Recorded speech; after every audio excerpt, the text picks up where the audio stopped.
학년 국어 17회요. 이번 주도 부지런히 해봅시다. 이번 주 꽤 좀 양이 많아서 부지런히 해야 될 것 같습니다.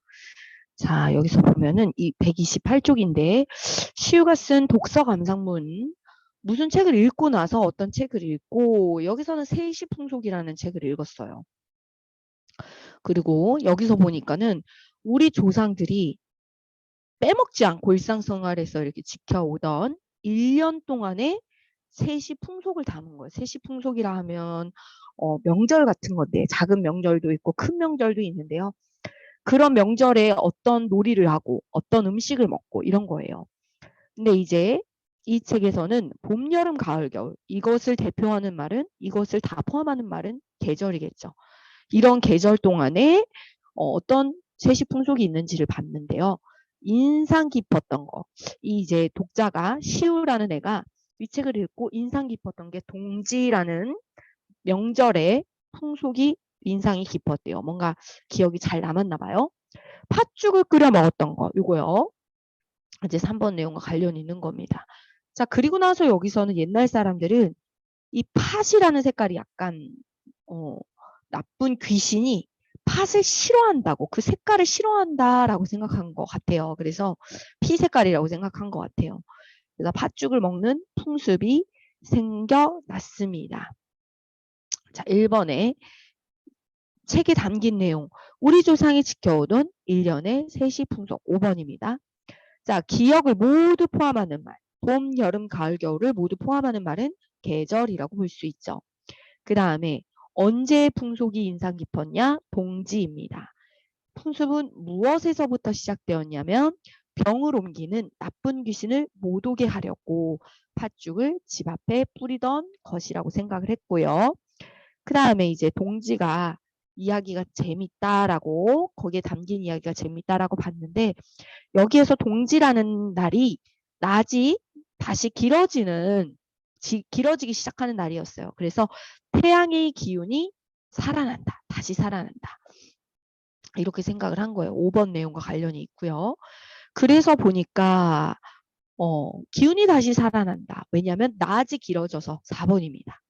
그 다음에 여기 이제 독서감상문은 시우가 인상 깊었던 게 동지 날이었기 때문에 동지에 대한 내용이 쭉 있는데요. 내가 몰랐던 동지, 동지라는 그 명절에 대한 뭐 세시풍속에 대한 뭐 이런 거를 몰랐던 거예요. 그래서 이렇게 제목을 붙이면 될 것 같고요. 새롭게 알 수 있어서 그랬겠죠. 그 다음에 이제 우리가 독서 감상문을 쓰는데 책을 여러 권 읽어보고 원래는 고르는 거지만 우리는 책을 잘 읽지 않죠. 자, 아무튼 여러 가지 생각을 하게 된 책.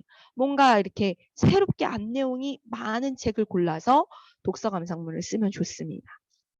그래서 책을 왜 읽었는지 이런 것도 살짝 쓰고요. 책 내용이 뭔지 그 책을 읽고 생각하거나 느낀 게 뭔지를 써야 됩니다.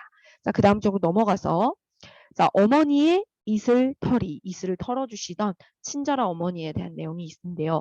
이제 산에 올라가서 얘가 어린 시절에 학교 가는 거 너무 싫어가지고 혼자 산에 올라가서 도시락도 까먹고 그랬대요. 9번 내용. 왜 그랬냐 보니까 공부도 재미없고 학교 가는 것도 재미없고 귀찮고 막 그런 거예요. 지금 재미없어 귀찮아 합니다. 그냥 안 간다니까 이거 귀찮은 마음이에요. 아, 그냥 안 간다고. 그냥 가기 싫어. 뭐 이런 거. 자, 어머니가 이제 지게 짝대기를 딱 들고 있었는데 자기 때리려고 그러는 줄 알고 좀 쫄았죠. 근데 한 번도 안 때렸대. 와, 어머니 대단하신데? 난 때리는데. 그래서 자기를 때리려고 그러는 줄 알고 낯설고 무서워했습니다. 자, 요거는 몇 번 내용이었냐면은 12번 내용이었죠. 자, 그래서 정답을 맞추면, 자, 학교에 가지 않고 한 일은 산에 올라가서 혼자 도시락 까먹은 거죠. 자, 경치는 좋았겠다. 대관령이면. 왜 가기 싫어요? 공부도 학교도 재미없다. 이렇게 생각한 거예요.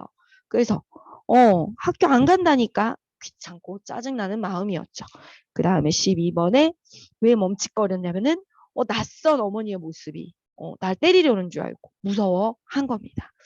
자, 그래서 어머니가 이제 아침에 가방을 들어주시면서 이제 지게 짝재기를 들고서 딱 학교를 출발했습니다. 거기서 이제 이슬바지라는 게 그 땅인데요. 길인데요. 양쪽에 이슬이 맺힌 풀이 쫙 나와 있는 거야. 그래가지고 거기가 막 거기로 지나가면은 다 젖어. 이슬에 다 젖어. 이슬을 털어냈습니다. 그리고서는 다 젖었어요. 또 어차피 찔꺽찔꺽 이렇게 진흙바닥이었나 봐요. 자, 여기서 보니까 생각이나 느낌, 선주죠. 학교 가기 싫을 때 있어요. 그 마음이 이해가 된다. 그래서 이런 나를 위해서 어머니께서는 뭘 해줬어요? 앞서서 걸으면서 산길을 가방도 들어주시고 이슬도 털어주시고 다정하시죠? 자, 요런 길이 양쪽에 이슬 맺힌 풀이 탁 우거져가지고 좁은 길로 지나가면서 이슬바지라고 하는데 여기를 지나가게 됩니다. 그 다음에 감동을 받은 부분이 아닌 것은 이게 자기가 이제 여러 가지 생각을 하거나 감정을 강하게 느끼고 막 공감도 하고 인상 깊게 느끼고 이런 자신이 본인이 느껴야 되는 건데 여기서 가장 많은 친구들이 감동받았다 한 건 아니에요. 남이 다른 친구들이 감동받은 부분을 찾으라는 건 아니었습니다. 자, 그리고서 계속 내용이 이어지고 있는데 문제로 바로 가죠. 품속에서 새 양말과 새 신발을 꺼내셨어요. 와, 대박. 미안한 거야. 기억에서 어머니한테 이제 좀 죄송한 거야. 자기가 이렇게 다 컸는데 어머니께서 이렇게 잘해주시니까 괜히 미안한 거야. 자기가 잘못했는데 내일부터 나오지 마. 나 혼자 갈 거야. 자, 감동을 받았죠. 이제 남편이란다. 아들이 어머니의 이런 정성 어린 이런 행동에 다음부터는 자기가 혼자 가겠다. 죄송해서. 자기가 잘못했는데 엄마가 너무 잘해줘. 그러면 죄송하죠. 자, 감동받은 부분 어머니께서 아들을 학교에 보내려고 달래고 계시죠. 그래서 이제 어머니의 노력을 알 수 있어서 새 양말과 새 신발을 아들한테 갈아 신기고 좋은 것만 주고 싶은 아들에게 좋은 것만 주고 싶은 어머니의 마음도 느껴지고 굉장히 감동적입니다. 자, 여기서 등수가 중요한 줄 알았는데 더 큰 것이 있었다. 이기기만 하면 될 줄 알았는데 더 큰 마음이 있었다. 이게 딱 핵심입니다. 그래서 이기는 것보다 더 큰 마음이 있다라는 거 아름다운 꼴찌에서 우리가 그런 거를 이제 감상을 시로 적은 거예요. 그래서 성민이가 맞았습니다. 이기고 난 것보다 누군가를 배려하고 격려해주는 일이 얼마나 소중한지를 알 수 있죠. 그 나에서는 욕심쟁이 영감 때문에 이제 그늘을 판 총각한테 팔고 막 이런 사건들이 있었잖아요. 이 일기는요, 자기가 이제 후회하고 고치려고 이렇게 노력하는 그런 글이에요. 일기예요. 그래서 욕심쟁이 영감의 글이었고, 자, 그래서 욕심쟁이 영감이 깨닫게 된 거, 다른 사람과 함께 행복을 느끼는 게 훨씬 가치 있고 소중하다는 것을 깨닫게 되었습니다. 결국 이제 그 영감은 이사를 가버렸죠. 자, 기억은요, 보니까는 더불어 행복을 느끼는, 더불어가 뭐냐면은 함께 해서 이런 거예요. 더불어서 행복을 느꼈다고 합니다. 잠시만.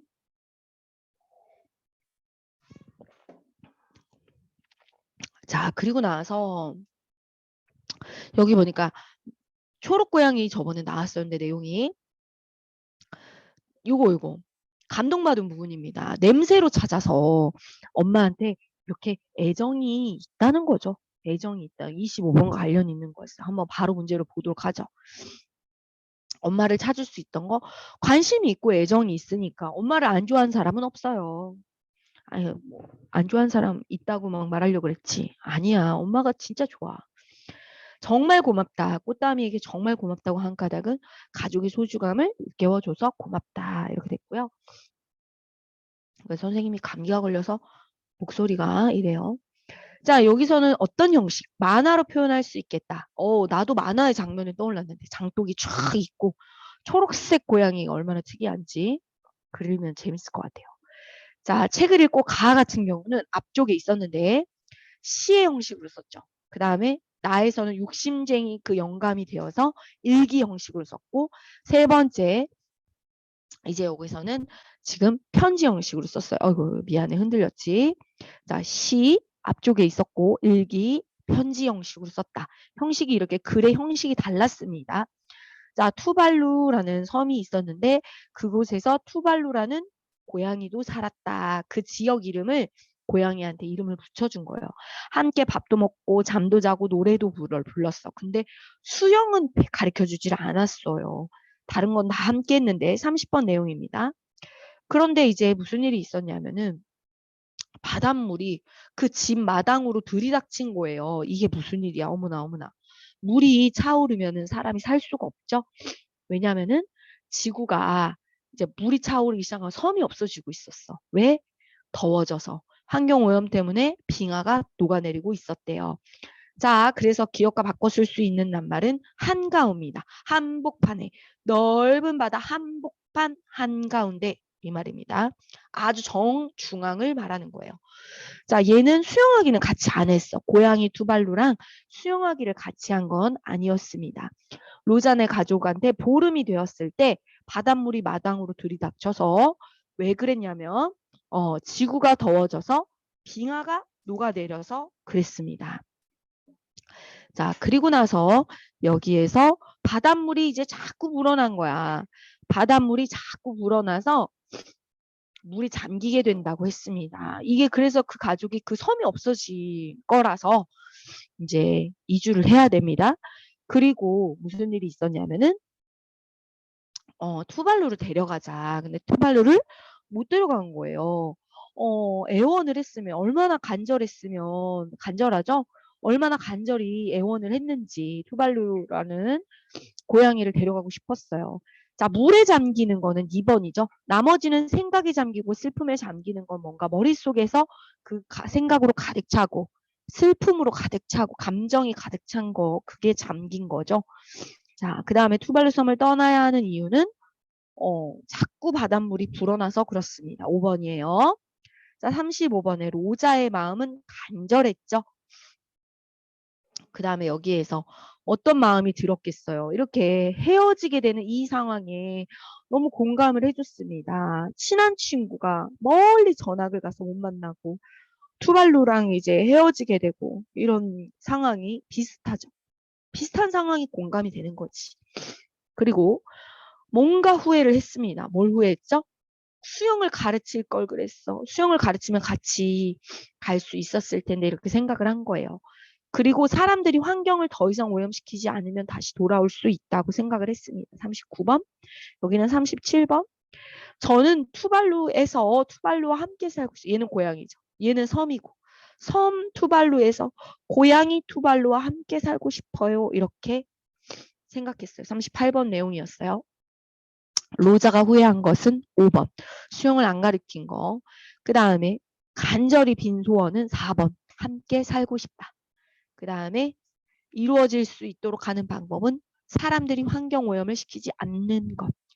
자, 표현할 수 있나 투발루 섬을 떠나는 로자의 슬픈 마음이 안타깝게 느껴지죠. 위로해주고 싶다. 편지 형식으로 그런 위로의 글을 쓰면 좋겠다. 이렇게 생각을 한 겁니다. 자, 이번 주에 10쪽에 문제가 있었지만 풀 수 있었을 거예요. 괜찮은 양이었어요. 수고했고요. 잘했습니다. 안녕.